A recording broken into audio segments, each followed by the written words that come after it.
3 weeks ago, Pakistan's former Prime Minister Imran Khan survived an assassination attempt, although he was wounded in the leg. Khan was ousted from office in April of this year after 3.5 years in office. Ever since, his PTI populist political party has made significant gains in regional elections, and he draws massive crowds to his rallies, where he demands early elections, calls out corruption, and points fingers at the powerful Pakistani military for his removal.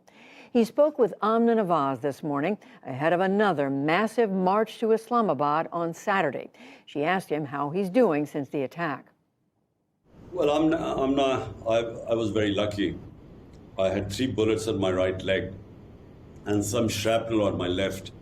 So the two flesh wounds are healing well, but the bone, where my bone got cracked by the 3rd bullet, that's causing me a bit of a discomfort.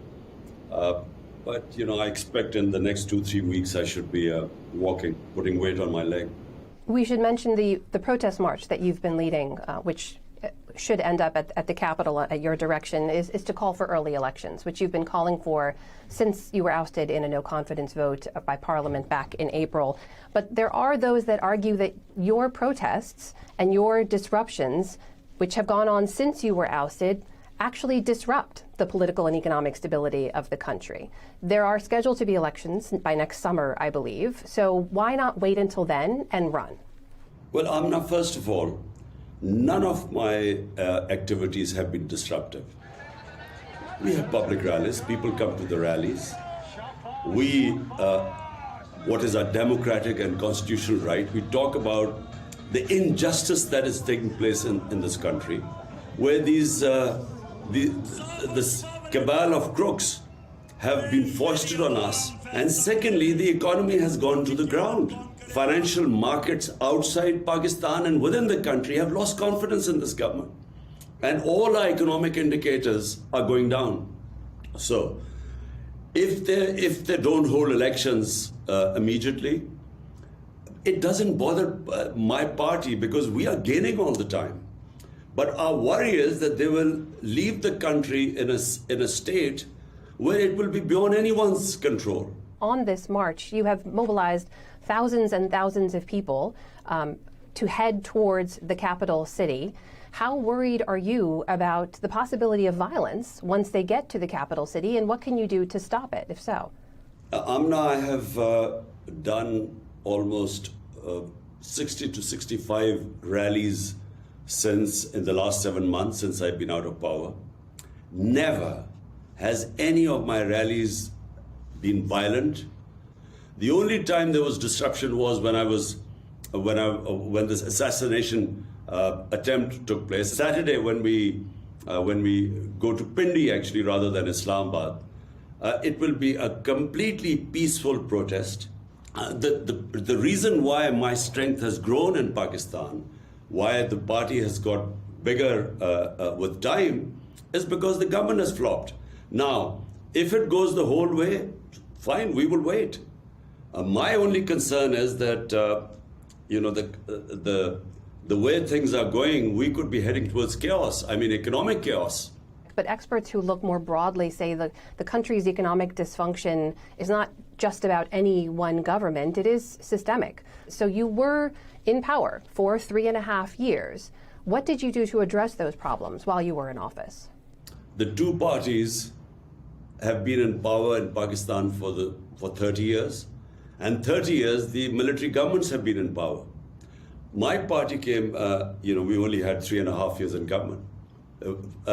We broke all records of exports in Pakistan, and our tax collection was the highest in our history. So we were heading in the right direction. You have repeatedly accused the United States of conspiring to remove you from office. You also said America treats Pakistan, quote, like a slave. But then a few days ago, in a recent interview with the Financial Times, you said all of that is, quote, over. It's behind me. You indicated you would like to have a good relationship with the United States. So why the U-turn? Firstly, it's just a fact that the Pakistan-US relationship has been lopsided. It is It is not, for instance, the US-India relationship, which I call a very civilized relationship, a dignified relationship. In Pakistan, we have been, well, the war on terror, we were like a hired gun. And I think it is a very undignified relationship. If you were to win office, do you believe you could have a good working relationship with the United States? The United States is a democracy. Democracies accept criticism. Democracies accept other people's point of view. Master slaves don't. Pakistan's relationship with the US is very important for us.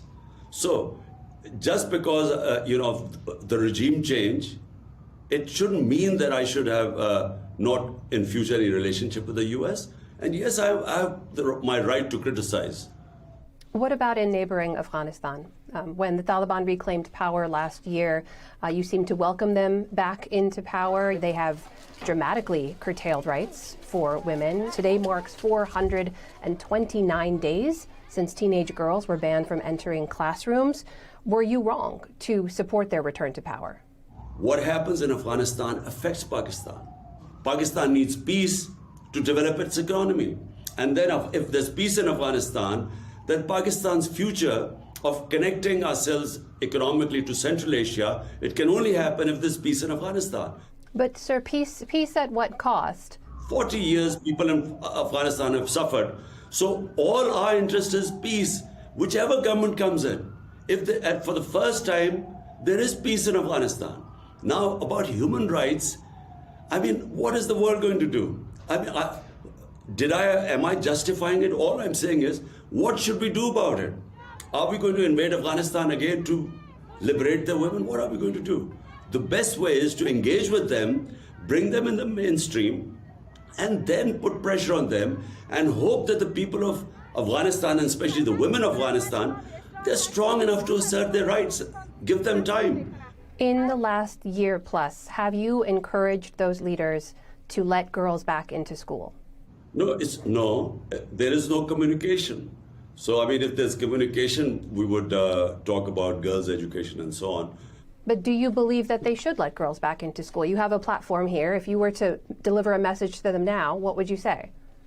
Look, of course, Amna, in Pakistan, in KP, which is the bordering province to Afghanistan, we give special stipends to parents who send their girls for education.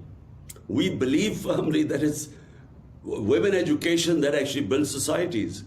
That is the former Prime Minister of Pakistan, Imran Khan, joining us today. Thank you for your time. Thank you, Amna.